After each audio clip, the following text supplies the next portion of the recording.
Hi అండి. Hi sir, Ramakrishna sir. Okay. ఏ firm నుంచి వస్తున్నారు? Ambika Enterprises. Ambika Enterprises. Yes sir. Okay. ఇప్పుడు మీరు మొన్నటిదాకా ఏం బ్రాండ్ అమ్మారు? K brand. K brand. Yes sir. Present మీకు సాహితీ ఇస్తున్నామని చెప్పాను తెలుసా? ఎస్ సార్, నిన్న చెప్పారు సార్ కోటేశ్వర గారు. కోటేశ్వర సాహితీ ఇస్తున్నామని చెప్పారు. సోమవారం నుండి మనకి డిస్ట్రిబ్యూషన్ వచ్చేస్తుంది అని అన్నారు. ఓన్లీ నల్ల చెరువు తప్ప. నల్ల చెరువు తప్ప రిమైనింగ్ ఏరియాస్ మొత్తం సాహితీ. అవునండి. ఓకే. సాహితీ బ్రాండ్ ప్రొడక్ట్స్ చూసారా? అంటే నేను బయట చూశాను సార్, షాపుల్లో ఉంటాయి కదా, నేను అలా చూశాను సార్. ఐడియా అయితే ఉంది సాహితీ నెంబర్ 1. మీరు కోటేశ్వర గారికి ఎంతకాలం నుంచి వచ్చారు? అంటే సార్ యాక్చువల్లీ నేను మాది Nallacheruvu cosmetic wholesale sir. Okay. నేను ఆయన దగ్గర వర్క్ చేశాను లాస్ట్ 4 years. నేను మొన్న 31వ తారీఖు ఆగస్టు నుండి నేను ఇక్కడికి వస్తున్నాను. సార్ అయితే నాకు 14 సంవత్సరాల నుండి పరిచయం. నేను వచ్చేది 2010లో పిఎన్జిలో జాయిన్ అయ్యాను. అక్కడ నుండి సార్ పరిచయం అనమాట. మరి సాహితీ మీకు ఎట్లా తెలుసు? అంటే బయట షాపుల్లో చూస్తాను సార్, హోల్సేల్ షాపుల్లో ఉంటాయి కదా, రిటైల్ షాపుల్లో ఎవరైనా అంటే నేను వెళ్ళినా కూడా నాకు ఏదైనా బియ్యం పిండి కావాలన్నా కూడా వాళ్ళు సాహితీ బ్రాండే ఇచ్చేవాళ్ళు. అలా నాకు ఐడియా ఉంది. ఓకే. ఇప్పుడు బియ్యం పిండి మీరు సాహితీ వాడారు కదా, ఫీడ్బ్యాక్ ఏంటి? బాగుంది సార్. అదే సాహితీ అని సార్ తీసుకున్నప్పుడే నాకు అర్థమైంది సాహితీ నెంబర్ 1 బ్రాండ్ అని. ఇంకా చూడక్కల వెనక్కి. నేను మార్కెట్లో కూడా చూశాను. మీకేమని చెప్పారు సాహితీ బ్రాండ్ అంటే? మార్కెట్ మీరు అడిగినప్పుడు మీరు వెళ్ళారు కదా, నేను ఇవాళ అడిగాను, ఇవాళ బ్రాడీపేట బీట్ అనమాట. నేను ఇవాళ అడిగాను సాహితీ కూడా మాకు వస్తుంది సార్ అంటే, ఒక సూపర్ మార్కెట్ 2-3 ఉన్నాయి, వాళ్ళని అడిగాను. ఓకేనమ్మా అయితే నేను ఈసారి నుండి చెప్తాను కంపల్సరీ అని అన్నారు. అవును, వాళ్ళ ఫీడ్బ్యాక్ తీసుకున్నారు సాహితీ ఎట్లా ఉంటుంది ఏంటంటే? బాగానే ఉంటుంది అన్నారు సార్. ఓకే. ఇప్పుడు అదర్ దాన్ ప్రొడక్ట్స్ కి ఇప్పుడు మీరు అంత ముందు మరి బియ్యం పిండి వాడే ఉన్నారు కదా? బియ్యం పిండి మామూలుగా నేను ఫ్లోర్ లో వేయించుకొని, అదే ఇంట్లో ఫ్లోర్ మిల్ ఉంటుంది కదా, దాంట్లో వేయించేసి ఇంట్లో వాడేవాళ్ళం సార్. మరి ఇప్పుడు అది వాడిన దానికి సాహితీ వాడితే మీకు ఏం తేడా కనపడింది? అంటే ఇది చాలా స్మూత్ గా ఉంది సార్. బియ్యం కూడా, అదే బియ్యం పిండి కూడా స్మూత్ గా ఉంది, చాలా బాగుంది. టేస్ట్ కూడా దానికి దీనికి వేరియేషన్ అనేది ఉంది సార్. అవును. మరి మీరు ఇంట్లో బియ్యమే మీరు వేయించుకునే? ఇంట్లో బియ్యమే సార్. మరి ఇంట్లో బియ్యం మీరు రేషన్ బియ్యం వేయించుకుంటాం సార్. ఓకే. దాని వల్ల రేషన్ బియ్యం వాడారు. Yes sir. అందువల్ల మీకు తేడా? అవును సార్. ఖచ్చితంగా. ఇదైతే చాలా బాగుంది సార్, క్వాలిటీ కూడా. అండ్ ఇది రాగి పిండి కూడా మా మిస్సెస్ అదే వెయిట్ లాస్ అవ్వడం కోసం రాగి పిండి వాడింది. సాహితీ బ్రాండ్ నేను తీసుకున్నది ఇంట్లోకి. ఏమైనా డిఫరెన్స్ కనపడిందా మరి వాడిన తర్వాత? 4 రోజుల నుండి వాడుతుంది సార్. పర్లేదు సార్, పర్లేదు. ఎవరు సజెస్ట్ చేశారు మీకు వెయిట్ లాస్ అవడానికి రాగి పిండి వాడమని? అంటే వెనక నేను చదివాను సార్ మామూలుగా. అంటే నాకు మామూలుగా బయట రాయలేదు కదా, కొత్త వాళ్ళు చెప్పారు. లేదు, యూట్యూబ్ లో వెయిట్ లాస్ అవ్వడానికి సజెషన్స్ అడిగితే రాగి పిండి వాడితే తగ్గుతారు అని చెప్పి పెద్దవాళ్ళు కూడా ఇంట్లో అమ్మను రిలేటివ్స్ కూడా సజెస్ట్ చేశారు. సజెస్ట్ చేస్తే ఇంకా మేము రాగి పిండి తెచ్చుకొని రోజుకు ఒక గ్లాస్ పెరుగులో కానీ, అదే మజ్జిగలో కానీ, లేకపోతే డైరెక్ట్ గా కానీ తాగేస్తాం మార్నింగ్ పూట. ఇంకా టిఫిన్ ఏం చేయమన్నమాట. ఎంతమంది పిల్లలు సార్? నేను రీసెంట్ 1.5 years. ఇప్పుడు మరి కాల్షియం పొటెన్షియాలిటీ ఉంటుందని తెలుసా రాగి పిండిలో? నేను ఏం చదవలేదు సార్. కాల్షియం తక్కువ ఉన్నటువంటి వాళ్ళకి కానీ, ఐరన్ బ్లడ్ పర్సెంటేజ్ తక్కువ ఉన్నటువంటి వాళ్ళకి కానీ ప్రతిరోజు రాగి సంకటి కానీ, రాగి జావ కానీ, అట్లానే మన రాగి పిండితో దోశలు చేసుకుని తింటాం. అంటే మనం రవ్వట్టు వేసుకుంటాం కదా, ఈ రవ్వట్టు వేసుకున్నప్పుడు ఈ రాగి దోశలు అంటే రాగి పిండి కూడా దోశలో కలుపుకోవటము, అలాగే మనం ఇడ్లీ వేసుకున్నప్పుడు ఈ రాగి పిండిని దాంట్లో కలుపుకోవడం కానీ, లేదా రాగి రవ్వ కానీ అట్లా కన్నా మనం చేస్తే ప్రతి ఐటెంలో మన రాగి పిండి, రాగులు అనే ప్రొడక్ట్ ఉంటే మనకి చాలా బాగుంటుంది హెల్త్ పరంగా. యాక్చువల్ మన డాక్టర్ దగ్గరికి వెళ్ళి మెడిసిన్స్ వాడే బదులు ఈ రాగులు, జొన్నలు, సజ్జలు ఇట్లాంటి ఐటమ్స్ లో ఎక్కడ కూడా మీకు కెమికల్ అనేది ఉండదు. మన పూర్వీకులు చాలా హెల్తీగా ఉండడానికి, ఈ రోజు జనరేషన్ హెల్తీగా లేకపోవడానికి మెయిన్ ప్రాబ్లం ఏంటంటే ఈ చిరుధాన్యాల ఉత్పత్తులు మనం వాడటం మానేసి ఈ జంక్ ఫుడ్ అలవాటు పడ్డారు. పాతకాలం కూడా రాగి బిందెలో వాటర్ తీసుకుంటే రాగిన అదే అంత రాగిలాగా ఉంటారు, హెల్తీగా ఉంటారు అని చెప్పి నానుడి ఉంది. అవును. సో అందువల్ల ఇవాళ పబ్లిక్ లో అంటే ఆఫ్టర్ కరోనా తర్వాత పబ్లిక్ లో చాలా అవేర్నెస్ అనేది వచ్చింది. అవేర్నెస్ వచ్చిన తర్వాత అంటే బిఫోర్ కూడా ఉంది, బట్ ఇప్పుడు ఇంకా ఎక్కువైన తర్వాత ప్రతి ఒక్కళ్ళ ఫుడ్ ఐటమ్ లో ఈ చిరుధాన్యాల ఐటమ్స్ అనేది కామన్ గా ఉంటున్నాయి. సార్ అవును, చూసాను సార్. ఇండైరెక్ట్ గా తీసుకుంటున్నారు సార్ కొన్ని. ఓకే, ఇప్పుడు మీరు మార్కెట్ లో సాయిది బ్రాండ్ చూసారు కదా? చూసాను సార్. ఇప్పుడు ఎవరి దగ్గరైనా మన ప్రొడక్ట్ వెళ్ళినప్పుడు ఆ ప్రొడక్ట్ లో ఉన్న స్పెషాలిటీ మీకు ఎలా తెలుస్తుంది? అంటే వెనక ఏమైనా ఉంటే చదువుతాను సార్, లేదనుకుంటే గూగుల్ సెర్చ్ చేసుకుంటాను. ఓకే, ఇప్పుడు మన రాగి పిండిలో స్పెషాలిటీ ఏంటి? మన ప్రొడక్ట్ చూసారా? ఇది మన రాగి పిండి. ఇప్పుడు జనరల్ గా రాగి పిండి మనం అమ్ముతున్నాం కదా, మార్కెట్ లో ఎంతో మంది రాగి పిండి అమ్ముతున్నారు. ఎవరైనా రాగులే వాడతారు, పిండి ఆడిస్తారు, అమ్ముతారు. మన రాగి పిండి ఎందుకు కొనాలి sir? First of all consumer చూసేది దాని ఆ ప్యాకింగ్ అట్రాక్షన్ సార్. లోపల ఎట్లయినా ఉండనియండి, ఇప్పుడు ఎగ్జాంపుల్ ముల్తానీ మట్టే ఉంది, లోపల ఉండేది మట్టే, బట్ ఆ ప్యాక్ బయట ప్యాకింగ్ చూసి ముందే అట్రాక్షన్ అవుతారు సార్ ఎవరైనా సరే. మరి మన ప్యాకింగ్ అంత స్పెషల్ ఏం లేదు కదా. ఉన్న బ్రాండ్స్ లో కల్లా ఆ సాయిటీ బ్రాండ్ ప్యాకింగ్ అనేది చాలా నీట్గా ఉంటుంది సార్. ఓకే, ఇంకా దీంట్లో స్పెషాలిటీ మీకు ఏమనిపించింది ఈ ప్యాకింగ్? అంటే నేనైతే పూర్తిగా స్టడీ అయితే చేయలేదు సార్, అంటే నాకు కావాలి తెచ్చి వాడుతున్నాను తప్ప స్టడీ అయితే నేను చేయలేదు.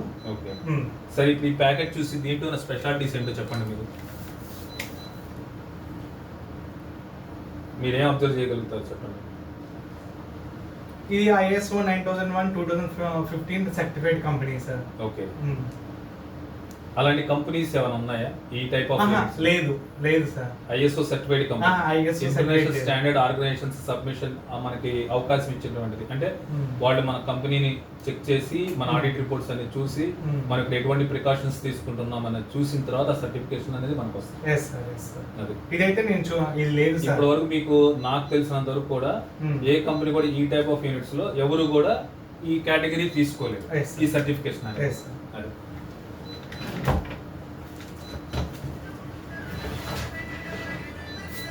అండ్ ఫసాయి FSSAI అందరూ తీసుకోవాల్సిందేగా. FSSAI అనేది కామన్, ప్రతి ఒక్కళ్ళు టేకప్ చేయాల్సిందే.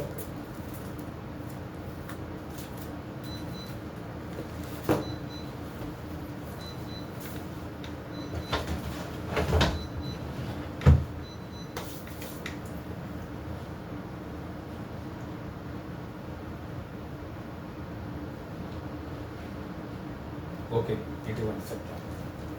ఇప్పుడు మీరు ఈ ప్యాకెట్ పట్టుకున్నప్పుడు మీకు ఫీలింగ్ ఎలా ఉంది? జనరల్గా ఈ టైప్ ఆఫ్ మైక్రాన్స్ ఎవరు వాడరు, ఇంత మైక్రాన్స్ కవర్. ఎందుకు? Cost calculation. ఎంత మైక్రాన్స్ తగ్గితే ఈ కవరు అంత కాస్ట్ తగ్గుతుంది.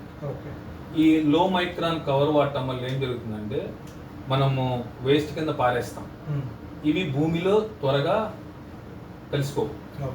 ఈ హెవీ మైక్రాన్స్ అనేది గవర్నమెంట్ ఆఫ్ ఇండియా స్టాండర్డ్స్ ఏదైతే ఉందో ఆ స్టాండర్డ్స్ ప్రకారంగానే మనం కవర్ తయారు చేస్తాం.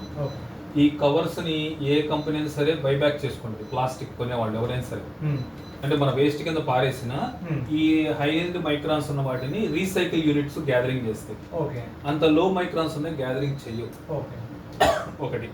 రెండోది, ఇప్పుడు ఒక వస్తువుని మనం కొన్నప్పుడు దాంట్లో నాణ్యత ఎంత ఉంది అనేది మనకు తెలియాలి. అవునా? మనం డబ్బులు పెట్టే కొంటున్నాం, డబ్బులు ఊరికే రావుగా మనకి. ఇప్పుడు ప్యాకింగ్ ఓపెన్ చేసిన తర్వాత ఏ షాప్ లో కూడా రిటర్న్ తీసుకోవడం అనేది జరగదు సహజంగా. కానీ మన కంపెనీ ప్రొడక్ట్ ఎక్కడైనా సరే కంప్లైంట్ ఉంది అంటే, ఒకవేళ కస్టమర్ నాకు సాటిస్ఫాక్షన్ కాలేదు, నువ్వు టేకెన్ బ్యాక్ అని అంటే ఖచ్చితంగా మన అవుట్లెట్స్ వాళ్ళు తీసుకోవాల్సిందే. మేము కరెక్ట్ ఫుల్లీ ఇన్స్ట్రక్టెడ్, అది ప్రతి డిస్ట్రిబ్యూటర్కి మేము చెప్తాము. ఎవరైనా కస్టమర్ ఫోన్ చేసినప్పుడు 24/7 ఈ కస్టమర్ కేర్ నెంబర్ అనేది ఎనీ టైం ఫోన్ చేయండి. 24/7 ఇది యాక్టివేషన్లోనే ఉంటుంది. ఓకే, కస్టమర్కి ఏదైనా ఇబ్బంది కలిగితే దీనికి కాల్ చేస్తే మేము రెస్పాండ్ అవుతాం. సో కస్టమర్ ఎటువంటి ఇబ్బంది పడకూడదు, తను పెట్టిన ఇన్వెస్ట్మెంట్ ఎంతైతే ఉంటుందో ఖర్చు పెట్టిన డబ్బుకి న్యాయం జరగాలని మా కాన్సెప్ట్. ఓకే, ఈ విండోలో తను ఏదైతే కొనుగోలు చేస్తున్నాడో ఆ వస్తువు యొక్క నాణ్యత అనేది చూసుకోవడానికి వీలవుతుంది. ఇంత ట్రాన్స్పరెన్సీ ఇవ్వడానికి కారణం కూడా అదే, ఇంత సైజు ఇదంతా తీయడానికి. రెండోది, ఇప్పుడు ఇది ప్యాకింగ్ ఉంది, ఓకేనా? పగిలిందా? పగిలిందా? పగలేదు. సో ఎందుకని ట్రాన్సిట్ లో పంపిస్తాం మనం, బండి మీద తీసుకెళ్తుంటాడు కుర్రోడు డెలివరీ బాయ్, బై మిస్టేక్ కింద పడిపోతుంది. అదే ఇంత స్టాండర్డ్ మైక్రాన్స్ ఇంత క్వాలిటీ కనుక లేకపోతే ప్యాకెట్ పగిలిపోతుంది. అప్పుడు ఏం చేయాలి తను? ఈ ఎత్తుకొని పోసుకొని ఇవన్నీ చేయాలి. కానీ ఈ స్టాండర్డ్స్ మైక్రాన్స్ లో కనుక కవర్ అనేది ఉంటే ప్రొడక్ట్ ఎక్కడా డ్యామేజ్ కావడం అనేది జరగదు. ఎక్కడన్నా మన ట్రాన్సిట్ లో ర్యాట్ బీడింగ్ అయితే తప్ప మామూలుగా మన కింద పడేసినా కానీ పగలగొట్టినా కానీ ఏముండదు. ఇదిగోండి పగలలేదు, అవునా? ఇదిగో పగలలేదు. సో మనం ఎందుకు ఇంత మైక్రాన్స్ తీసుకుంటామంటే ట్రాన్సిట్ లో కానీ బండి మీద కానీ కుర్రోడు తీసుకొని వెళ్ళేటప్పుడు ఎక్కడా కూడా ప్రొడక్ట్ డ్యామేజ్ కాకూడదు అనేది. సపోజ్ ఇప్పుడు మనము వర్షాకాలము బస్తా డెలివరీ ఇవ్వాలి. ఇప్పుడు మీరు అమరావతి రోడ్లోనే మీది గుంటూరు 2 కేటగిరీ, కేటగిరీ 2లో మీరు అమరావతి రోడ్డు మీకు విజిట్ ఉంది. మీ షాప్ వచ్చేసి కమసేషే గ్రౌండ్. ఇక్కడ నుంచి అక్కడికి వెళ్ళడానికి సుమారు 7-8 కిలోమీటర్లు ఉంటుంది. ఆన్ ద వేలో మీ బండి మీద పెట్టుకొని తీసుకెళ్లేటప్పుడు వర్షం పడుతుంది, సరుకు తడుస్తుందా? తడుస్తుంది కదా. కానీ మా ప్రొడక్ట్ కి మీకు ఆ భయమే లేదు. కారణం ఏంటంటే ఇవి 10 పీస్ బండిల్ పెడతాం. అమ్మా ఒక 10 పీస్ బండిల్ తీసుకురా, మనం 10 పీస్ బండిల్ పెడుతున్నాం. అలానే గన్ని కూడా తీసుకుంటాం. ఒకటి సాయికి గౌతము ఈ బండిల్ 2 మీకు గౌతము ఇన్నర్ లామినేటెడ్ ఉంటుంది. సో వర్షం డ్రాప్స్ పడినా కూడా లోపలికి వెళ్ళదు. ఇది చిన్నపాటి వర్షం అయితే. అదే పెద్ద వర్షం అయింది అనుకోండి, ఒకవేళ లోపలికి వెళ్ళినా అంటే నాన్ స్టాప్ పడుతూ ఉంటే ఆటోమేటిక్ అబ్జర్వ్ అవుతుంది లోపలికి. పడినా కూడా లోపల ఉన్న కవర్స్ ఉంటుంది ప్యాకింగ్, ఇవి 10 పీస్ ఉంటాయి. 10 పీస్ కలిపి మీకు ఒక కవర్ లో ఉంటుంది. ఆ కవర్ లో ఉండడం వల్ల ఏం జరుగుతుంది? లోపల ఉన్న ప్యాకెట్స్ తరవు. ఓకే, భయంకరమైన బీభత్సమైన వాన్లో బండి మీద వెళ్తున్నావు, బస్తా జారిపోయి వాగులో పడిపోయింది, అయినా సరే నీ ప్రోడక్ట్కి ఏమీ కాదు. కారణం ఏంటంటే ఈ ప్యాకెట్ ని మీరు నీళ్ళలో ముంచి తీసినా కూడా ఏం కాదు. అది కూడా మీకు చూపిస్తాను ఇప్పుడు నేను. అమ్మా ఒక చిన్న బకెట్లో నీళ్లు పట్టుకొని తీసుకుంటా, అది తీసుకురా, అవి దీని పెట్టండి. చిన్న బకెట్లో నీళ్లు పట్టుకుంటారు ఎదురుగా, ఇట్లా లోపల ఇన్నర్ లామినేషన్. ఇది తీసేస్తే పోగులు ఉంటుంది. ఇదిగోండి లామినేట్ అయింది మీకు ఎగ్జాంపుల్. సో ఇలా ఉండటం వల్ల ఏమవుతుంది? వాటర్ డ్రాప్స్ లోపలికి పోదు. ఇది జస్ట్ చిన్న వర్షానికి అయితే, అంటే పూల జల్లా పడుతూ ఉండదు నాన్ స్టాప్. మన సీజన్ మన వర్షం అంటే ఒక నార్మల్, అలాంటి వర్షం పడ్డ టైంలో మీకు ఆ వాటర్ డ్రాప్స్ పడ్డా కూడా మీకు కంగారు పడతారు, కిందకి జారిపోతుంది, టెన్షన్ ఉండదు, లోపలికి పోదు. తర్వాత ఇంకోటి ఏంటి? ఇవి 10 పీస్ బండిల్తో ఉంటుంది. ఈ 10 పీస్ బండిల్ ఉండటం వల్ల ఏమవుతుందంటే పైన కవర్ ఉంటుంది కదా, అయినా కూడా సరుకు పాడదు. పైగా ఇది లామినేటెడ్. సో ఈ లామినేటెడ్ కవర్ ని మీరు నీళ్ళలో ముంచి తీసినా కూడా ఎటువంటి పరిస్థితుల్లో ప్రోడక్ట్ లోపలికి డ్యామేజ్ అనేది కాదు. ఓకే, రెండోది ఇప్పుడు మనము ఎంత టైం పీరియడ్ ఇస్తున్నాము? 4 months పేస్ట్ బిఫోర్ ఇస్తున్నాము. ఈ 4 months పీరియడ్ లో సరుకు ఎందుకు పాడవదు? సరుకు ఎందుకు పాడవట్లేదు 4 months పీరియడ్ లో? అంటే దానికి సరిపడా మనకి మనం ప్రోటీన్స్ కానీ దీంట్లో ఇటువంటి ఇంగ్రీడియంట్స్ మీకు కలపం. న్యాచురల్ రాగులు కొంటాము, సాటెక్స్ చేస్తాము, మళ్ళీ ఇక్కడ జల్లెడేస్తాము, ఎండలో ఆరబెడతాము, మళ్ళీ జల్లెడేస్తాము. ఆ తర్వాత మిషన్ లో వర్క్ చేసి మళ్ళీ ఆ పౌడర్ వచ్చిన తర్వాత ఆ పౌడర్ ని మళ్ళీ చల్లారుస్తాం. డ్రై అంటే హీట్ ఉండకూడదు. మిషన్ లో ఆడినప్పుడు రాయికి మధ్య రాపిడి జరిగినప్పుడు పిండి నలుగుతుంది. ఆ నలిగిన పిండికి ఏమవుతుంది? హీట్ రెడీ అవుతుంది. ఆ హీట్ మీద ప్రొడక్ట్ అనేది మాయిశ్చర్ మీద పాడవుతుంది. కానీ మనం ఏం చేస్తాం అంటే దాన్ని డ్రై పొజిషన్ తీసుకొస్తాం. డ్రై పొజిషన్ తీసుకొచ్చిన తర్వాతనే దీన్ని ప్యాక్ చేస్తాం. డ్రై పొజిషన్ తీసుకొచ్చి మళ్ళీ రీజెల్డ్ వేసి అప్పుడు ప్యాక్ చేస్తాం. అంటే ఓవరాల్ గా రాగుల నుంచి మన పిండి చేసేటప్పటికి ఏంటి ప్రొడక్ట్? ఇదిగోండి నీళ్లు పోసాను, ప్యాకెట్ దాంట్లో వేసేసాను. ఓకేనా? ఇప్పుడు తీసేసాను. తుడువమ్మ ఇది క్లాత్ తోటి చూడండి లోపలికి ఏమైనా నీళ్ళు వెళ్ళినాయా? లేదు, మాక్సిమం దీని మీద కవర్ మీద కూడా ఉండట్లేదు, జారిపోతుంది. అది ఎందుకని అబ్జర్వ్ చేశారా? ఈ కవర్ గ్లాస్ ఫినిషింగ్. దీంట్లో మ్యాట్ ఫినిషింగ్ అని ఉంటుంది, పేపర్ ఫినిషింగ్ అని ఉంటుంది, గ్లాస్ ఫినిషింగ్ అనేది ఉంటుంది. ఈ గ్లాస్ ఫినిషింగ్ వల్ల ఏమవుతుందంటే దాని మీద ఏదైనా కెమికల్ పడ్డా, పౌడర్ పడ్డా, ఏదైనా వాటర్ పడ్డా డ్రాప్స్ కింద జారిపోతుంది. సో సో అట్లా ఎవ్రీ థింగ్ మనం అన్ని రకాల ప్రికాషన్స్ తీసుకుంటాం. ఇప్పుడు మీరు నీళ్ళలో ముంచి తీసాక జనరల్ గా ఎవరన్నా మీకు ఈ టైప్ ఆఫ్ టెస్టింగ్ ఎవరైనా ఇచ్చారు? లేదు సార్. ఎక్కడన్నా అంటే ఒకటి బయింగ్ చేసిన తర్వాత లేకపోతే సెల్లింగ్ చేసిన తర్వాత రిటర్న్ అనేది ఏది ఉండదు. ఏం చేసుకున్నా మీరు ఇంకా దాన్ని పారేసుకోవడమే. ఇదే ఒకటి. అట్లా మనం ఏంటి ఇన్ని రకాల టెస్టింగ్స్ చేసిన తర్వాతనే మన ప్రొడక్టివిటీని బయటికి తీసుకొని వస్తున్నాం. సో అందువల్ల ఏంటంటే మన ప్రొడక్ట్లో దమ్ము ఉంటుంది కాబట్టి మనము రేట్ పడుతుంది ఎక్కువ. మిగిలిన కంపెనీస్ ప్రోడక్ట్ కి మన కంపెనీ ప్రోడక్ట్ కి రేట్ వేరియేషన్ అనే దానికి మెయిన్ ఎగ్జాంపుల్ ఇది. ఎందుకంటే ఈ టైప్ ఇంత గేజ్ తీసుకున్నప్పుడు కవర్ కాస్ట్ పెరుగుతుంది, గౌతమ్ కాస్ట్ పెరుగుతుంది. అమ్మ 10 పీస్ బండిల్ అడిగా, రాయి పిండి కట్అవుట్ తీసుకురా, సో పైన మీకు ఒక కవర్ వస్తుంది. అది ఇప్పుడు మీరు ఏ కంపెనీ ప్రోడక్ట్ అయినా సరే చూడండి, ఆ కంపెనీ ప్రోడక్ట్ ఒక బస్తాలో పేర్ చేసి వచ్చేసింది మీకు, అంతేగాని ఇలా ఉండదు. సో ఇప్పుడు మీకు సపోజ్ ఒక కస్టమర్ దగ్గరికి వెళ్ళారు మీరు అవుట్లెట్ కి, ఒక 5 కిలోలు చాలండి అన్నాడు, 10 ప్యాకెట్లు కట్ట.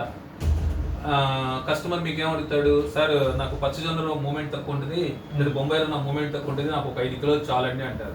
సో ఇప్పుడు మీరు బస్తాలో మేము 60 ప్యాకెట్లు విడివిడిగా పోసి ఇచ్చాం అనుకున్నాం, ప్యాకెట్లు విడివిడిగా ఇచ్చాం, ఆయనకు ఒక 10 ప్యాకెట్లు ఇవ్వాలండి, మీరు ఎలా ఇస్తారు? టైం అనేది చాలా వేస్ట్ అయిపోతుంది. అది ఇప్పుడు నేను 10 పీస్ బండిల్ ఇచ్చాను, మీరు మినిమం ఆర్డర్ ఒక ఏ ఐటమ్ సార్ మీరు ఆర్డర్ చెప్పండి సార్, నా మినిమం ఒక 5 kgs చెప్పండి అని అంటారు. అప్పుడు మీరేం చేస్తారు, ఆ బొంబాయిలో ఒక 5 కిలోలు కావాలన్నాడు, మైదా ఒక 10 కిలోలు కావాలన్నాడు, ఈ 2 కట్టలు కట్టలు కట్టలు ఇచ్చేస్తారు. సో అప్పుడు మీకు ఏమవుతుందంటే సర్వీస్ చేయడం ఈజీ అవుతుంది. ఇప్పుడు ఒక బీట్ లో మీరు వెళ్ళినప్పుడు కనీసం ఒక రోజుకి 30-40 అవుట్లెట్స్ మీరు వెళ్ళాల్సిన పరిస్థితి ఉంటుంది. ఈ 30-40 అవుట్లెట్స్ కి వెళ్ళినప్పుడు ప్రతి షాపులో ఇట్లా ప్యాకెట్లో ఏరుకొని లెక్కేసుకొని మీరు ఇవ్వాలి అంటే చాలా కష్టం. అదే మినిమం 5 బండిల్స్ అన్నారు అనుకోండి, ఆ కట్ట ఇచ్చేస్తారు. సో అట్లా మీకు వర్క్ అనేది కూడా మనకి వర్క్ అనేది మీకు ఈజీ అయిపోతుంది. అది ఇట్లా ఉంది. ఇప్పుడు మీకు ఆ పైన ఆ గోతం ఉంది, దీనిపైన లామినేటెడ్ కవర్ ఉంది, ఈ కవర్ పైన మళ్ళీ ఉంది. ఇది కూడా 70 మైక్రాన్స్ మనం తీసుకున్నాం, 70 మైక్రాన్స్ తీసుకొని మనం వర్క్ చేస్తున్నాం. సో ఇన్ని ప్రికాషన్స్ తీసుకున్నప్పుడు ఆల్మోస్ట్ రేట్ అనేది మార్కెట్లో ఉండే ఇతర కంపెనీల ప్రొడక్ట్స్కి మన కంపెనీ ప్రోడక్ట్కి వేరియేషన్ అనేది కామన్గా ఉంటుంది. సో ఇది మెయిన్ డిఫరెన్స్. మిగిలిన ప్రొడక్ట్స్కి మన ప్రొడక్ట్స్కి రేట్ ఎందుకు తేడా లేదండి. ఇప్పుడు మీ సార్ మీ దగ్గర నా దగ్గరికి ఎందుకు పంపించారంటే, ఇప్పుడు మీరు కొత్తగా జాయిన్ అయ్యారు, ఆయన ఏం చెప్పారు, సార్ ఇప్పుడు మనం మార్కెట్లోకి వెళ్తే వేరే వేరే బ్రాండ్స్ ఉన్నాయి, ఆ బ్రాండ్స్ తో మన పోటీగా అమ్మాలంటే మాకు కష్టం అయిపోతుంది, మేము ఏం చెప్పాలో మాకు తెలియట్లేదు, ఎందుకు డిఫరెన్స్ అనేది. సో ఎగ్జిక్యూటివ్ ఎవరైతే మార్కెట్కి వెళ్తారో వాళ్ళే నేను పంపిస్తాను, ఆ డిఫరెన్స్ ఏంటనేది చెప్పండి చాలు. సో మీకు అందుకనే ఇప్పుడు ఆయన ఇక్కడ పంపించారు, మీకు తెలుసుకోవడం కోసం. ఆయన చెప్పిన దానికి మేము ఇక్కడ చెప్పిన దానికి మీకు డిఫరెన్స్ అనేది ఉంటుంది, లైవ్ లో చూస్తారు. ఇప్పుడు ఇది నేను మీకు అవుట్లెట్ నేను చూపించలేనుగా, మీ అవుట్లెట్ కి వచ్చినప్పుడు చూపించడానికి కూడా అది ఒకటి. అట్లానే ఇప్పుడు మన ప్రొడక్ట్స్ చూడు, బియ్యపు రవ్వ, సజ్జపిండి, శనగపిండి, తెల్లజొన్న రవ్వ, అప్పడాలు, తెల్లజొన్న పిండి, జవగోధుమ రవ్వ, బన్సీ గోధుమ రవ్వ, బియ్యపు పిండి, రాగి పిండి, పచ్చజొన్న రవ్వ, ఈ ప్రొడక్ట్స్ అన్ని కూడా మీకు ఎవర్ గ్రీన్ ఐటమ్స్. అంటే 365 days ఇవి కన్జ్యూమ్ అవుతాయి. 365 days మీకు కన్జ్యూమ్ అయ్యే ఐటమ్స్. దీంట్లో సీజనల్ ప్రొడక్ట్ ఏది లేదు. సో మీరు మార్కెట్కి వెళ్ళినప్పుడు ఏ అవుట్లెట్కి వెళ్ళినా సరే ప్రతి అవుట్లెట్లో ఈ ఐటమ్స్ అన్ని నీడ్. ఊరికే ఎంప్టీ హ్యాండ్స్ తో బయటికి రావక్కర్లేదు. అర్థమైందా? ఇప్పుడు మీకు అంటే తప్పుగా అనుకోకండి, మీకు ఒక 10,000 ఒక 20,000 జీతం ఇస్తారనుకోండి, మీ దగ్గర నుంచి మీ ఓనర్ ఏమైనా ఎక్స్పెక్టేషన్ చేస్తారు, అంతకన్నా మీ దగ్గర నుంచి రిటర్న్స్ రావాలనుకుంటారు. అంటే అది శాలరీ, అంటే మీకు ఒక 20,000 ఇచ్చారనుకున్నాం, నీ వల్ల ఆయన ఒక 22,000 25,000 సంపాదించాలని ఒక ఎక్స్పెక్టేషన్ అనేది. అలా రావాలంటే ఏం చేయాలి? ఇప్పుడు రోజు ఒక బీటికి మీరు ఒక 40 షాపులకి వెళ్తున్నారు, 40 షాపుల్లో ఇన్ని రకాల ఐటమ్స్ లో 17 రకాల ఐటమ్స్ ఉన్నాయి మనకి. ఈ 17 రకాల ఐటమ్స్ లో ఒక్కొక్క ఐటమ్ లో 5-5 కిలోలు మీరు మినిమం ఆర్డర్ తీసుకొని వచ్చిన ఎంత అవుతుందండి? ఇన్ని రకాల ఒక 5 కిలోలు అవసరం ఉండదా? ప్రతి ఒక్క షాప్ కి మినిమం కావాల్సి ఉంటుందిగా, 5 కిలోలు ఉంటుందిగా. సో మన అంత సరుకు మనం తీసుకున్నాం అనుకోండి, 40 షాపులు ఇంటూ 5 కిలోలు ఎంత అవుతుందండి? 40 షాపులు కూడా అక్కర్లేదు సార్, మన 20 షాప్స్ పడితే చాలు సార్. సరే 20 షాపులు మీరు అనుకుని లెక్కేసుకున్నారు, ఒక 20 షాపులు 5 కిలోలు, ఒక 100 కిలోలు అమ్మేసినట్టు కిలోకి ₹1 వేసుకుందాం, ఆయనకు ₹100 వస్తుందిగా మీ ఓనర్కి. మీరు ఒక్క బ్రాండ్ మీదే వెళ్ళరు. సో మీ దగ్గర రకరకాల ఐటమ్స్, రకరకాల బ్రాండ్స్ అన్ని ఉన్నాయి. సో ప్రతి కంపెనీలో ప్రొడక్ట్స్ మీకు SKUs ఉంటాయి. సో వీటన్నిటి నుంచి మీరు ఎంత రిటర్న్ చేస్తారు? ప్రతి ఒక్క అవుట్లెట్ నుంచి మీ ఓనర్కి మినిమం గా లేదంటే ఒక ₹500 రిటర్న్ తీసుకురాగల కెపాసిటీ మీ దగ్గర ఉండాలి. సో అలా వెళ్ళినప్పుడు ఏం చేయాలంటే మీరు టైం స్పేర్ చేయాలి.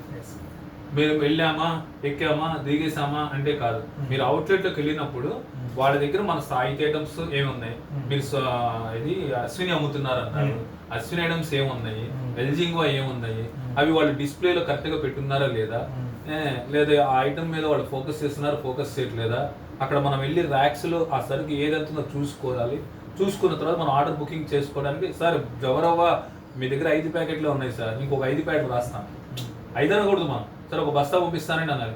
బస్తా వద్దు, ఇప్పుడు అన్సీజన్గా ఉంది, ఆషాఢం అన్సీజన్గా ఉంది, నాకు వద్దు కాబట్టి కాశీనే పంపించానంటాడు. అప్పుడు తను మీకు కావాల్సిన 5 కిలోలు 10 కిలోలు ఎంతో కొంత రిక్వైర్మెంట్ అనేది ప్లేస్ చేస్తారు. అది నేను ఫస్ట్ 5 కిలోలు ఇస్తాను లేదా 10 ప్యాకెట్ ఇస్తాను అనుకోండి, వద్దులే 5 అయిపోతుందో నేను చూస్తాను, ఆషాఢం పెద్ద బేరం ఏం లేదా అని అంటే, అవునా? అట్లా మీరేంటంటే ఒక కంపెనీ అంటే ఒక ఓనర్ మీకు ఎంతైతే శాలరీ పే చేస్తున్నారో అతని దాని తగ్గ న్యాయం అనేది జరగాలి. అలా జరగాలి అని అంటే తను ఇస్తున్న ప్రోడక్ట్లో దమ్మేంటి అనేది మీరు తెలుసుకోవాలి ఫస్ట్. అది అశ్విని కావచ్చు, ఎల్జింగో కావచ్చు, లేదా XXX కావచ్చు, సాహితీ కావచ్చు, మీరు అమ్ముతున్న ప్రొడక్ట్స్లో ఎగ్జాంపుల్ చెప్తున్నాను. మరి ఈ ఐటమ్స్ ఇన్ని రకాలు ఉన్నప్పుడు మీరు అవుట్లెట్కి వెళ్ళినప్పుడు ఖచ్చితంగా మీరు ఆర్డర్ తీసుకోవాలి. ఆర్డర్ తీసుకోవాలి అంటే మీరు కాన్సన్ట్రేషన్ చేయాల్సింది ఏంటి, షాప్లో ప్రొడక్టివిటీ ఉందా లేదా, అది ఏ రకం ఎన్నెన్ని ఉన్నాయి.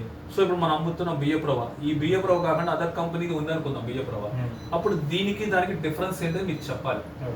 సరే ఇవన్నీ కూడా ఇనిషియల్ గానే మీరు కష్టపడేది, ఏది బ్రాండ్ అక్కడ ప్లేస్మెంట్ చేయడానికి మీరు కష్టపడతారు. వన్స్ కన్జ్యూమర్ లెవెల్కి వెళ్ళిన తర్వాత ఏ ఒక్క కన్జ్యూమర్ కూడా నాకు ఇది కావాలి అది కావాలని అడగడు. వాళ్ళకేంటి మనం అందుబాటులో పెట్టాలి ఫస్ట్. వీటన్నిటికన్నా ఫస్ట్ విషయం ఏంటంటే, ఇప్పుడు సాహితీ పెట్టానండి 2012లో నేను పెట్టాను, ఈ ప్రోడక్ట్ క్లిక్ అయిందంటే ఎవరి వల్ల క్లిక్ అయ్యి ఉంటుంది చెప్పండి? ప్రోడక్ట్ కాదండి, పొరపాటు కూడా కాదు, పొరపాటు కూడా కాదు. ఏ ప్రోడక్ట్ అయినా సరే మీరు ఎంత పెద్ద ఐటీసీ కంపెనీ కావచ్చు, హిందుస్థాన్ ఎవరు కావచ్చు, ఏదైనా కావచ్చు, ఫస్ట్ కన్జ్యూమర్ కూడా కాదు, డిస్ట్రిబ్యూటర్ దగ్గర పనిచేసే స్టాఫ్. నేను గొప్పగా చెప్తాను ఆ విషయం, ఎందుకంటే రీటైల్ అవుట్లెట్ దగ్గరికి వెళ్ళి ఆ షాప్ వాడిని కన్విన్స్ చేయగలిగేది ఆ యొక్క డిస్ట్రిబ్యూటరే కన్విన్స్ చేయగలరు. ఎందుకంటే ఇప్పుడు మీరు డైలీ వెళ్తారు ఒక సూపర్ మార్కెట్కి, ఆ సూపర్ మార్కెట్లో మీరు ప్రోడక్ట్ పెట్టాలంటే మీకు వాళ్ళకి కమ్యూనికేషన్ బాగుండాలి, మీకు అతనికి మధ్య బాండింగ్ బాగుండాలి. ఈ రెండు కరెక్ట్గా ఉన్నప్పుడు మీరేం చెప్తారు, నేను ఏజెన్సీ తీసుకున్నాను, లేదా మా బాస్ ఏజెన్సీ తీసుకున్నాడు, మీరు ఖచ్చితంగా ఇది ప్లేస్మెంట్ చేయాల్సిందే, మేము కూడా ఇంట్లో వాడామని అబద్ధం కూడా అడగక్కర్లా, మీరు ప్రతి ఒక్క ఐటమ్ వాడండి, ఒక్క పీసే మీరు వాడండి. ఒకవేళ మీ బాస్ ఇవ్వకపోతే నేను ఇస్తాను మీకు కాంప్లిమెంట్గా, ఏంటి ప్రతి ఒక్క ఐటమ్ తీసుకెళ్ళండి, వాడండి. వాడిన తర్వాత దాంట్లో డిఫరెన్స్ ఏంటి మీకు క్యాలిక్యులేట్ చేయండి. ప్రతి ఒక్క ఐటమ్ మనం రీసెర్చ్ చేయాల్సింది, రీసెర్చ్ చేస్తే మనం కాన్ఫిడెంట్ కస్టమర్ చెప్పగలుగుతాం. ఎప్పుడైతే మనం ఐటమ్ వాడలేదో మనం కాన్ఫిడెంట్ చెప్పలేము, అతను చెప్పిందే మనం నమ్ముతాం. ఇప్పుడు బియ్యప్రవే ఉందండి, చాలా మంది మార్కెట్లో అదర్ కంపెనీస్ ఉన్నాయి బియ్యప్రవ, వాళ్ళకి మన దాని డిఫరెన్స్ ఏంటి, మన బియ్యప్రవ మన ఇంట్లో రెగ్యులర్గా తినే బియ్యంతోనే వాడతాం, మనం సాటెక్స్ చేసిన క్వాలిటీనే వాడతాం, కట్ రైస్ తోటి వాడతాం. సో ఇవేమవుతుంది, పొద్దున కూడా మీరు వండితే సాయంత్రం 3 తిన్నా కూడా మీరు పొద్దున తిన్నప్పుడు ఏదైతే టేస్టీ ఉందో తర్వాత కూడా మీకు అదే టేస్ట్ అనేది ఉంటుంది. అది ఇప్పుడు అదర్ దెన్ బ్రాండ్స్ మీరు కంపేర్ చేసి చూడండి, మీరు వాడండి, ఒకరోజు ఒక కప్పులో మన ప్రోడక్ట్ పెట్టండి, దాని మీద మార్క్ రాయండి, ఇది ఈ కంపెనీది అని. ఇంకో కంపెనీ ప్రోడక్ట్ ఏదో తీసుకోండి బియ్యప్రవ, దాన్ని కూడా ప్రోడక్ట్ రాయండి మార్కర్ తోటి, రాసిన తర్వాత రెండింటిని కుకింగ్ చేయండి, మీరు రెండింటిని టేస్ట్ చూడండి, అప్పుడు మీకు డిఫరెన్స్ తెలుస్తుంది. ఎవడో చెప్పిన మాటలు మనం నమ్మేదానికన్నా నీ ఫోన్లో ఎవడో చెప్పిన మాటలు మనం నమ్మేదానికన్నా ఏమైంది అయిపోయింది, మళ్ళీ ఇంకోసారి వస్తుందిగా. సరే మళ్ళీ మనం మనం ఎవరో చెప్పిన మాటలు నమ్మేదానికన్నా మన ప్రోడక్ట్ని మనమే టెస్టింగ్ చేసుకుంటే అది పర్ఫెక్ట్గా ఉంటుంది. అలా కాకుండా వాడు ఏదో చెప్పాడు మనం ఏదో విన్నాము, ఇది కాదండి అది అవునండి అని అంటే ఎట్లా కుదురుతుంది? ప్రతి ఒక్క ఐటమ్ని మనమే రీసెర్చ్ చేయాలి, మనమే అనాలిసిస్ చేయాలి, అప్పుడు ఆ ప్రోడక్ట్లో దమ్ ఏంటి అనేది మనకు తెలుస్తుంది. అట్లా ఇప్పుడు ఇన్ని రకాల ఐటమ్స్ ఉన్నాయి, ఏ ఐటమ్లో అయినా సరే మనకు చూడండి ప్రతిదీ ఒకటే స్టాండర్డ్ సిస్టమ్తో మెయింటైన్ చేస్తాం, ఎక్కడ క్వాలిటీలో కాంప్రమైజ్ అయ్యేది ఏమి ఉంది. సో ఎంత ప్రికాషన్స్ తీసుకుంటున్నప్పుడు మరి మన క్వాలిటీలో రేట్ అనేది కామన్గా ఉంటుంది కదండి. సో ఆ డిఫరెన్స్ కూడా ఎక్కడ వస్తుందంటే, ఇంకొక చిన్న విషయం ఏంటంటే, ఇప్పుడు ఈ టైప్ ఆఫ్ ప్రొడక్ట్స్లో మనం అమ్ముతున్న 17 రకాల ప్రొడక్ట్స్లో మెయిన్ డ్రాబ్యాక్ ఎక్కడ వస్తుందంటే, మ్యానుఫ్యాక్చరర్ డైరెక్ట్గా రిటైలర్కి అమ్ముతున్నారు షాప్స్కి. సో ఇప్పుడు మనకు ఒక ప్రోడక్ట్ 40 రూపాయలకి నేను మీకు అమ్మాను అనుకోండి, ఇదే 40 రూపాయలకి డైరెక్ట్ రిటైల్ షాప్స్కి వెళ్తున్నాను, ఏంటి అదర్ దాన్ కంపెనీస్. సో దానివల్ల ఏమవుతుంది, ఇప్పుడు మేము మీకు పంపిస్తాం, మీరు యాజ్ ఏ డిస్ట్రిబ్యూటర్గా మీరు ఒక 5% 10% మార్కెట్ అక్కడ ఎఫర్ట్స్ పెట్టేదాన్ని బట్టి మీరు వేసుకుంటారు. ఎందుకంటే 7 కిలోమీటర్లు వెళ్ళి మీరు 5 కిలోలు కావాలని ఇవ్వాలి అన్నప్పుడు ఆ 10% కూడా లేకపోతే చేయలేరు. ఇవాళ పెట్రోల్ ఛార్జెస్ ఇవన్నీ ఆర్టీ ఛార్జెస్ అన్నీ హ్యూజ్గా ఉన్నప్పుడు. సో ఇప్పుడు మీరు అంత సర్వీస్ ఇచ్చి మళ్ళీ అతను ఎప్పుడు పేమెంట్ ఇవ్వాలంటే అంత అప్పుడు పేమెంట్ తీసుకొని ఇలా చేయాలి. ఇలా చేస్తూ ఉన్నప్పుడు ఆటోమేటిక్ 5 to 10% వేరియేషన్ అనేది కామన్గా ఉంటుంది. మేము ఏ విధంగా వెళ్తున్నామో డిస్ట్రిబ్యూషన్ నెట్వర్క్ మీద వెళ్తున్నాం. సో అలా వెళ్ళడానికి రీజన్ ఏంటి, ఒక డిస్ట్రిబ్యూటర్ ఆ ఊర్లో ఉన్న ప్రతి ఒక్క each and every outlet touch చేస్తారు. ఇప్పుడు మా ప్రోడక్ట్ ఎక్కడైతే మీరు మాల్స్ లో చూడండి, చాలా మాల్స్ మాకు ఆపర్చునిటీ ఉంది, కానీ ఈ రోజు మేము మాల్స్ కవర్కి మేము సప్లై చేయాలి. ఎందుకంటే డిస్ట్రిబ్యూషన్ నెట్వర్క్ అనేది ఒక కుటుంబ వ్యవస్థ లాంటిది అనమాట. కుటుంబ వ్యవస్థని ఎంతమంది ఎన్ని దేశాల వాళ్ళు వచ్చినా కూడా భారతీయ కుటుంబ వ్యవస్థను ఎవరు నాశనం చేయలేకపోయారు. సో దీన్ని కూడా అంతే, ఒక డిస్ట్రిబ్యూషన్ నెట్వర్క్ అని నమ్ముకొని డిస్ట్రిబ్యూటర్ వెళ్ళి డోర్ టు డోర్ చెప్పి ప్రోడక్ట్ని మార్కెట్ ఎక్కిస్తాడు. దీనికి ఉన్నంత స్ట్రెంగ్త్ మేము మాల్స్ కమ్మింది అంటే రాదు. మాల్కి వెళ్తే ఆయన ఆ ప్రోడక్ట్ కావాలి అని చెప్పి కొనుక్కుంటానంటేనే కొనుక్కుంటాడు, లేకుంటే లేదు. కానీ ఒక డిస్ట్రిబ్యూటర్ క్యాపబిలిటీ ఎక్కడ ఉంటుంది, దాని కంపెనీలో తీసుకొని ప్రోడక్ట్ని ప్రతి అవుట్లెట్కి వెళ్ళి ఈ ప్రోడక్ట్ మంచిది ఇది తీసుకోండి అని చెప్తాడు.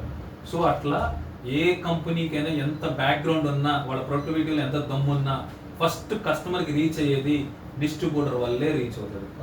So distributor is back bone of our company. So వాళ్ళ వాల్యుబుల్స్ని కానీ వాళ్ళ సూచనలు కానీ మేము ఎప్పటికీ వదిలిపెట్టాం. ప్రతి ఒక్క డిస్ట్రిబ్యూటర్ చెప్పిన విషయం మేము పరిధిలో తీసుకుంటాం. కాబట్టి మా జర్నీ 12 సంవత్సరాల నుంచి జరుగుతున్నా కూడా ఎక్కడ మా డిస్ట్రిబ్యూటర్ సిస్టమ్లో ఎక్కడ డిస్టర్బెన్స్ అనేది కలగదు. కంపెనీ పెట్టిన నుంచి ఎవరైతే డిస్ట్రిబ్యూటర్స్ ఉన్నారో 99% వాళ్ళే ఉన్నారు. కొన్ని ఊళ్ళలో ప్లేస్మెంట్ లేదు, లేకపోవడానికి రీజన్ అంటే ఆల్రెడీ ఉన్న వాళ్ళు కోవిడ్ టైంలో ఎగ్జిట్ అయిపోయారు. ఈ వ్యాపారం నుంచి ఎగ్జిట్ అయిపోయి రిటైర్మెంట్ తీసుకోవడం అట్లా జరిగింది తప్పితే మేము ఎక్కడ ఏ డిస్ట్రిబ్యూటర్ని ఎలిమినేట్ చేయలేదు. సో మేము ఎందుకు డిస్ట్రిబ్యూటర్ని అంత నమ్ముతామంటే, మా ప్రొడక్టివిటీని డోర్ టు డోర్ తిరిగి అమ్మి ఇది మంచిది అని చెప్పి మాకు ఫౌండేషన్ చేసేది వాళ్ళు. సో అట్లా ఏ ప్రొడక్ట్ అయినా ఫస్ట్ కస్టమర్కి రీచ్ అయ్యేది డిస్ట్రిబ్యూటర్ వల్ల. సెకండ్ ఏంటి, మేము ఇచ్చే సర్వీస్ మేము కంటిన్యూటీగా మేము సప్లై చేయాలి. మీరు 20 రోజు అడిగారు ఆర్డర్, సో నేను మ్యాక్సిమం 40 hours నుంచి తీసుకోను, ఎంత పెద్ద ఆర్డర్ సరే 24 to 40 hours. అంటే మధ్యలో హాలిడేస్ రావడం, పవర్ ఇష్యూస్, టెక్నికల్ ఇష్యూస్ వల్ల అట్లా 40 hours, మ్యాక్సిమం 24 hours కల్లా డిస్పాచ్, లేదంటే అతి కష్టమైనది 40 hours. సో అట్లాంటి సర్వీస్ అనేది కావాలి. థర్డ్ ఏంటి అంటే క్వాలిటీ. క్వాలిటీ బాగుంది అనుకోండి, తీసుకెళ్ళి కస్టమర్కి అతను రెగ్యులర్గా అదే క్వాలిటీ కావాలంటాడు. ఇంకా నిన్న మీరు ప్రైస్ అన్నారు చూసారా, ఈ ప్రైస్ని ఎంత ఏంటి కంపేర్ చేసి ఎంత తీరిక కన్జ్యూమర్కి లేదు. ఈవెన్ నాకైనా సరే, నేను నా ఇంట్లో కావాల్సిన చిల్లర సరుకులు కొనాలి అంటే ఆ సూపర్ మార్కెట్కో కిరాణా అంగడికో వెళ్ళి అన్న పట్టి కట్టించేసి ఇంట్లో వాళ్ళు ఇచ్చారంటాము, లేదంటే వాట్సాప్ పంపిస్తాము, ఆయన పట్టి కట్టిస్తాడు, ఎంత అమౌంట్ అంటే మేము ఫోన్పే చేస్తాం. దాంట్లో ఎవరు ఎంత ఏ రేట్ ఇస్తారు, ఎవరు తీస్తున్నారు ఈ రోజున, ఎంతమందికి నాలెడ్జ్ ఉంది, ఏమీ లేదు. కాకపోతే షాప్ వాళ్ళే మనల్ని బ్లాక్ మెయిల్ చేస్తారు, ఏమంటే వాళ్ళు ఆ రేట్ ఇస్తున్నారు, వీళ్ళు ఏ రేట్ ఇస్తున్నారు, మీరు ఎందుకు ఇవ్వరండి అని అంటారు. అంతమించి యాజ్ ఏ కన్జ్యూమర్ గా ఏ ఒక్కరు కూడా ప్రొడక్టివిటీ గురించి ఎక్కడ మాట్లాడారు. వన్స్ ఒకసారి వాడినైతే అసలు ఎక్కడ దానికి మరి మేజర్ కంప్లైంట్ ఉంటేనే తప్ప నాకు ఆ ప్రోడక్ట్ వద్దు అని అంతే. సో మనం ఏం చేయాలంటే వ్యాపారం చేయాలి, డబ్బు సంపాదించాలి, దాంట్లో వాల్యూస్ కూడా పరిధిలో తీసుకోవాలి. ఇప్పుడు ఏంటి, శనగపిండి ఉంది, చాలా మంది తక్కువ రేటుకి ఇస్తున్నారు.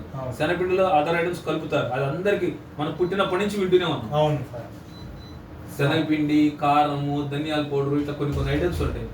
అది మనం చిన్నప్పటి నుంచి వింటూనే ఉన్నాం, ఇందులో ఇది కలుపుకుంటారు, కానీ అందరికీ తెలుసు ఆ విషయం. కానీ మనం సోషల్ రెస్పాన్సిబిలిటీ కూడా తీసుకోవాలి.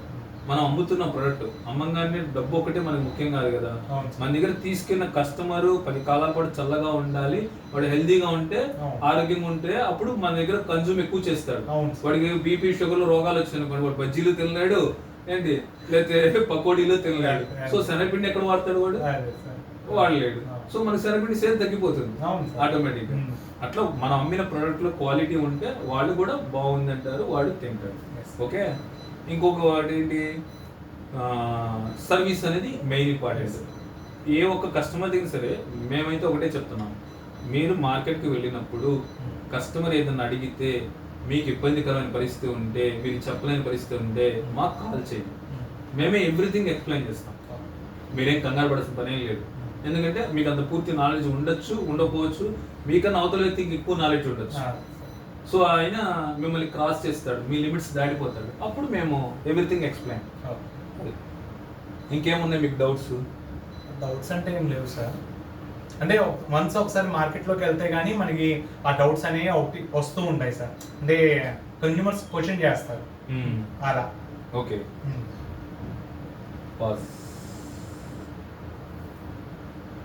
ఇప్పుడు రేపు మీరు మార్కెట్కి వెళ్తున్నారు కదా, మార్కెట్కి వెళ్ళినప్పుడు మన ప్రోడక్ట్ గురించి మీరు ఎలా చెప్పగలుగుతారు? మీరు ఇప్పుడు చెప్పారు కదా సార్, ఇప్పుడు అదే ఎందుకు వాడాలంటే దానికి కాస్ట్ నేను చెప్తాను. షాప్ నేను ఒక షాప్ వాడికి ఇంకొక చిన్న విషయం ఏంటంటే మేము నో రిటర్న్ నో రీప్లేస్మెంట్ అంటాం. No return no replacement. ప్రొడక్ట్లో కనుక కంప్లైంట్ ఉంటే మేము రిటర్న్ తీసుకుంటాం. నాకు ఖర్చు కావట్లేదంటే రిటర్న్ తీసుకోండి అంటే మాత్రం రిటర్న్ తీసుకోం. ఎక్స్పైర్ అయిపోయింది రిటర్న్ తీసుకోండి అని అంటే దానికి రీజన్ ఏమై ఉంటుంది?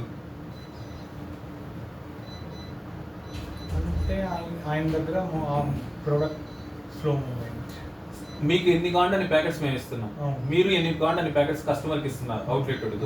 అయినా సరే తను నాకు ఖర్చు కావట్లేదు, నాకు రిటర్న్ తీసుకోండి అని అంటే ఎందుకని తీసుకోవాలి? అంటే మెయిన్ వాళ్ళు చూసేది లాభం కోసమే సార్. అంటే వాళ్ళకి ఇది లాభం అది కాదు. మేము ఎందుకు రిటర్న్ తీసుకోమన్నాము అని అంటే, ఇది మన అన్ని items food items, food products. ఈ ఫుడ్ ప్రొడక్ట్స్ అన్ని తయారు చేయాలంటే అగ్రికల్చర్ ఫార్మేషన్ నుంచే వస్తాయి. ఇప్పుడు బియ్యం రవ్వ తీసుకోవాలనుకోండి, వరి పంట పండాలి, ఆ వరి పంట నుంచి బియ్యం వస్తుంది, ఆ బియ్యం నుంచి మనం బియ్యం రవ్వ తయారు చేస్తాము. కానీ వరి పంట పండాలి అంటే రైతు విత్తనం వేసి ప్రకృతి సహకరించి అంత చేస్తేనే వరి పంట బయటకు వస్తుంది, అవునా? కానీ బియ్యపు రవ్వని పక్కన పడేసి పురుగు పట్టిందో, లేకపోతే దాని మీద ఆయిల్ పడిందో, లేదా ఇంకేదో ఎలుక కొరికేసిందో అంటే అది ఏదో విధంగా వాడి కష్టం, వాడికి ఖర్చు కాకలేదనో మనకి రిటర్న్ చేసేస్తారు ఎక్స్పైర్ అయిపోయిన తర్వాత. ఆ వస్తువుని ఎక్స్పైర్ అయిన తర్వాత మనం ఏం చేయాలి? దాన్ని యానిమల్ ఫీడ్ కింద పంపించాల్సిందే. సో అది కూడా మీకు కాంట్రిబ్యూషన్ ఇస్తాం యానిమల్ ఫీడ్ కింద. మేము ఎక్కడ రూపాయి కూడా డబ్బులు తీసుకుంటాం.